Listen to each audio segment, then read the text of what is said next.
ironically, I see a lot of companies go off and do other things that aren't their skill set. If you do SEO or PPC or email marketing for clients, do that for yourself.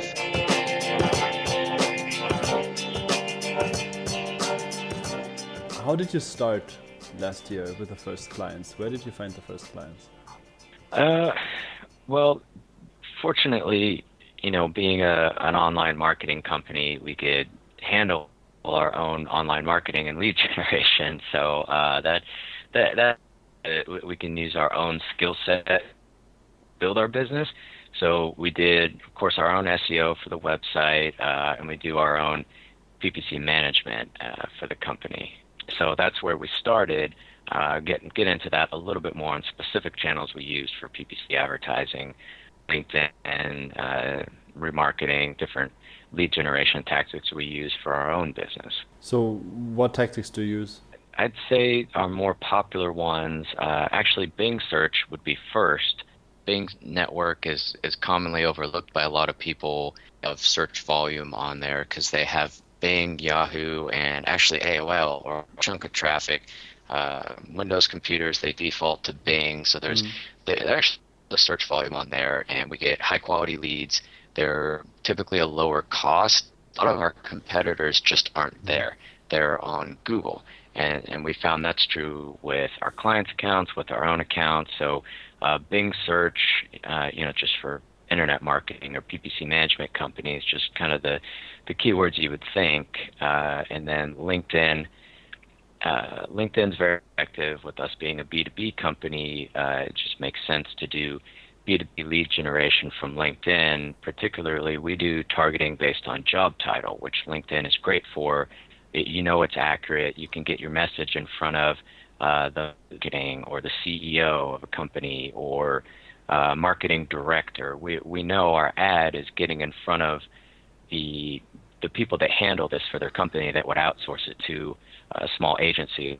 Can you walk me a bit through how you do this on LinkedIn? Like step by step, how you set up? Sure. How do So you find the LinkedIn, people? we use it very actively on the organic side, just connecting with people and active in marketing groups like that. So we find a lot of people that are in our industry we can connect with, and through being active on LinkedIn, we find what job titles make the most for us. So we start generating a list of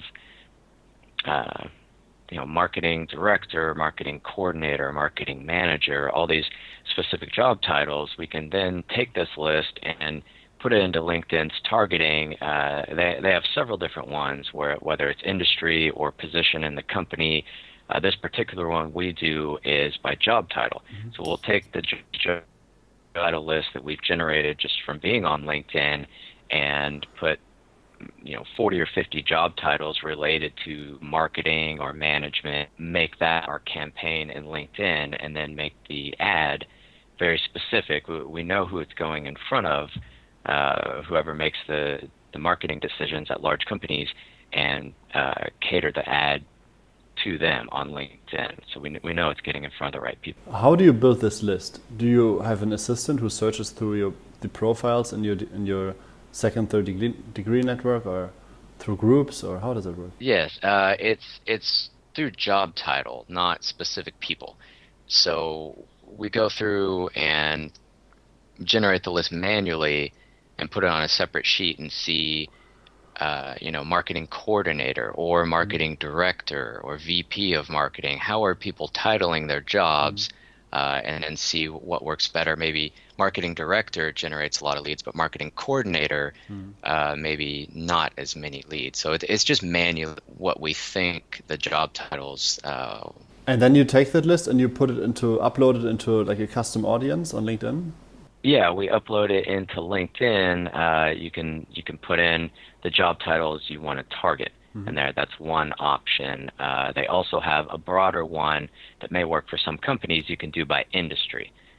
So you can do if someone like is in the oil and gas industry, if you're that type of business, or someone is in retail industry, something like that. That's a little bit broader targeting, but it's still you can still get in right, people, we focused it specifically on job title because we found that that produces leads at a lower cost. If you had a larger budget, you could just do it by industry and position in the company. For example, you could add on multiple layers in LinkedIn. And what do you serve them? What kind of ads? We'll do a mix. We find the more specific ones to be more effective. We do SEO and PPC, but typically the ads that aren't just digital marketing will do better. So we'll say SEO consulting services, and then or PPC management, or Google AdWords management, something that really stands out rather than a generic just where an internet. We'll manage Google AdWords for you. We'll manage Facebook ads, or we'll manage SEO for local businesses. Finding a niche like that to be more specific tends to stand out more than just a generic ad about internet marketing. So that's we'll test a lot of different methods and see which one gets the best response as far as a particular service. And then the people click on the ad and then they go to a landing page, I guess? Yeah, and then the landing page coordinate with that, which that's also a great PPC management or PPC optimization trick to do. You want to make sure that your targeting is consistent with your ad, and also consistent with your landing page. So we'll have maybe on LinkedIn it'll be Google AdWords management. That's the ad, and then when you click on it, it goes to a page that's Google AdWords management, and the form will say get a quote on Google AdWords management. Having that consistency all the way across the board, and not just saying we do internet marketing, and Google, Bing, Facebook, having a very large list, having more specific ads and custom landing pages for those ads, we find tends to convert a lot better, and you can get your leads at higher conversion. Do you have a sample of a landing page? Usually with the landing pages, it'll be a separate one. Like we have our main for PPC management, but that's more SEO optimized. So it lists all our PPC services, and that's more so for organic rankings. Whereas the specific landing, a lot of times those aren't for the search engines. You'll put it's a no index, no follow meta tag you'll put on there to block it from search engines. So you can make, if you want to make 30 different landing pages for PPC, you won't get hit with a duplicate content penalty for SEO, but you can have all those separate landing pages for all the types of messaging you have. So it doesn't, your SEO and your PPC don't crisscross, cause problems for each other. Mm-hmm. And then they get a quote, is a form that they fill out, and after that, what happens? After that, we'll contact them. What we try to do, being a smaller agency, we don't and do meetings and things like that nonstop. So we try to get the lead as qualified landing page. So our landing pages have quite a bit of information. Our website does as well, so people can find case studies. They can find more information. In doing that, we hope that by the time we get them on the phone, after we either email or call them, depending on the lead, and then by then our company, our services, and things like that. A long time in the sales process, we've already pre-qualified them with having a lot more information on our website. After the initial call, we'll go into a consultation, see what they need. Just typically, some ads are very specific, like they clicked on an ad, they went to a Google AdWords management page.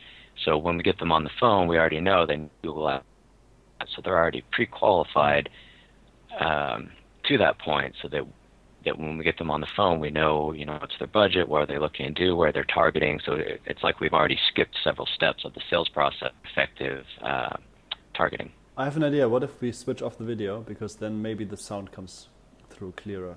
How many ads did you run on, with what budget, for how long, and how many clients did you get out of it? For LinkedIn, I'd say the average is about $150 to $200 per lead, which from our other lower end, especially campaign, those tend to be higher cost per lead, and we usually spend, it varies, but roughly $2,000 to $3,000 per month. So to kind of give you an idea, that'd be at $150 to $200 per lead, you're looking at about 5 leads per $1,000. So we tend to be at anywhere from 15 to 25% conversion rate because we're much more focused. We don't do the broader ads. We do very specific. Going back to the Google AdWords example, it's much more focused. So we know people don't click on it unless they need Google AdWords management once they get to the page, because it's about one very strong focus of our services. Even though we do many other services, having the ad and landing page focus on that one service tends to convert much better. That makes sense. And you are running on these $1,000 to $2,000 per month on ad spend? Yeah, for LinkedIn, that's usually what we test, and then it's a similar budget for our other marketing channels. So let's say LinkedIn gives you 5 new customers per 1,000, and you put in 2,000, so you get 10 new customers per month. No, that's leads. So not everybody converts. Not every lead converts into a client, unfortunately. All right, and what is your closing rate roughly for per lead? Roughly 30%. Okay, so let's say you're putting it down $2,000 per link for LinkedIn. That gives you 10 clients, so you convert 3 new clients every month for a price of 2,000. Roughly, yes. And how do you handle 3 new clients per month? I mean, that sounds much when you're a 2-people company. Not all of them have larger budgets because we're a smaller agency. We work with small to mid-sized companies. So some of those might be, like for Google AdWords, they might be $500 to $1,000 a month, which something like that would be a small local campaign. Like, for example, a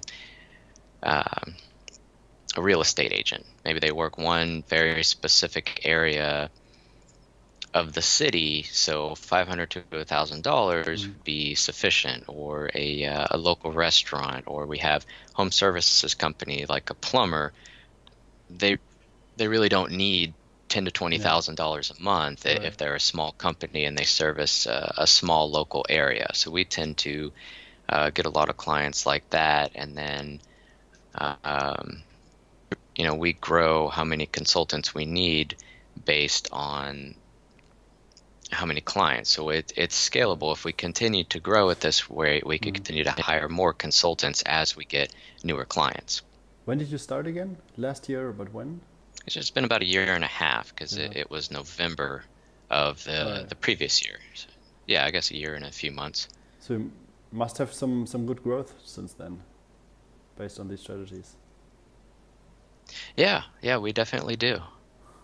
Yeah, congrats. That's great. What else are you doing to get clients? Thank you. So we also have, I mentioned Bing and LinkedIn, and we also do a little bit of Google search. That is a lot more competitive and expensive, so we do a small budget there. It doesn't generate nearly as many leads. We do remarketing ads as well. I think these are critical, especially with B2B, because it tends to be a longer sales cycle and a longer decision-making process, sometimes with multiple people involved. Maybe the marketing coordinator gets all the quotes and then presents them to the CEO and the CFO to approve the budget, and it takes a month or two. So staying in front of them with remarketing banners, we found is very effective, and to keep our company in front of them while they're making this decision.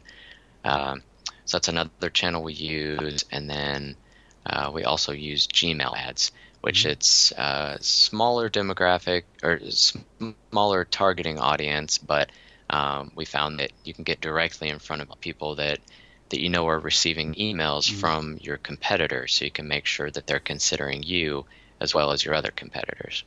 Yeah, I heard that's pretty underrated. How is your success there? Did you just try it out, or is it something that you constantly use every month? I constantly use it. It doesn't work for every client. It just depends on their business. That's I originally learned about it when it came out, but I feel like it's very underrated and it's very quiet. Google doesn't, well, and the community just doesn't talk about it nearly as much as they should. With the correct targeting, though, your ad is right next to your competitors' emails. I mean, it just doesn't get any more focused with that, particularly if they're working with one of our competitors. We could just put competitor's name in there as the targeting, or we know they're getting quotes from our competitors, so they'll see our ad right there. So it is much lower volume, but it's significantly cheaper. It's anywhere from 20 cents to $1 per click, which on Google's network, that's extremely cheap. We've even gotten 5 cents per click on broader targeting. And then, of course, the cost per lead tends to be much cheaper, anywhere from $20 to $75. It's just, unfortunately, it's limited to people that are using the free Gmail email. So you can't get too much volume on it, but they are a large email provider, so it's good to get in there if it makes sense for your business. What are the other cool things you can do with this targeting on Gmail? With Gmail, you can target where the is coming from. I think that's a big mistake that people make. They do it by keyword. So example for us, we wouldn't target PPC management, which would be targeting looking for that word inside of someone's email. What we do is target domain names. So we'll target the domain name of a competitor, which is essentially targeting emails from that competitor. So you literally put .com in the keyword you're targeting. So we would target, I'll just use a generic name, ppcmarketing.com or SEOcompany.com. You literally put your .com in the targeting, which makes it not the keyword, it makes it the @ website address for your competitor. So if you do that correctly, with .com at the end of whatever domain you're targeting, then you're targeting people that are receiving emails from your competitors, not just keywords. So we focused on that. It converts extremely high. It's much cheaper, and it's usually cheaper targeting. And you could do that by any website address. If people are using, an e-commerce platform, they're using Shopify. You can target shopify.com because they're getting emails from @shopify.com, so they have an e-commerce website. Maybe you have e-commerce software or reporting or something like that. So you can just fill your list with e-commerce.com keywords and knowing people are using whatever platform. I mean, the combinations are ends for that type of targeting. That is great. I'm just setting myself a to-do that I'm going to try that out for one client of ours. That's genius, because this is exactly the problem, the e-commerce targeting, which is hard to do. But in that case, I think that could work. Yeah, as long as it has the .com at the end, then it's focused on people receiving those emails, not just containing the keyword. Because someone might mention Shopify in an email to a friend and not use it. So you want to make sure you have the correct targeting on there, and then of course sift through. It'll show you, just like the keywords, who's getting volume and who isn't. So you could see maybe the smaller e-commerce platforms work better than the larger ones, or just basic optimization from that point. Have you tried any cold email outreach or cold calling? Early in the company, we tested a lot of different things. We did in-person events and networking, trade shows, cold emailing, and it really came down to, for us, being a smaller agency, we wanted to focus on, or we just realized we should focus on what our skill set is. I mean, people pay us to do SEO and PPC, so it makes sense for us to use our best skill to generate our own leads. Yeah, we're not cold calling salespeople. I know that works for some people, but people aren't paying us to do that. It's not our strongest skill. Online marketing is, online lead generation is. So ironically, I see a lot of companies go off and do other things that aren't their skill set. And my advice is if you do SEO or PPC or email marketing for clients, do that for yourself. Don't if you're not good at trade shows and talking to people and cold calling, and that's not your strongest skill set, then don't do that. Use your strongest skill set for your own business. It's just kind of it seems obvious, and this is trying things that just doesn't fit into their area of expertise. For you, it seems to be running quite well. I mean, you're getting leads every month. You're converting 30% of them.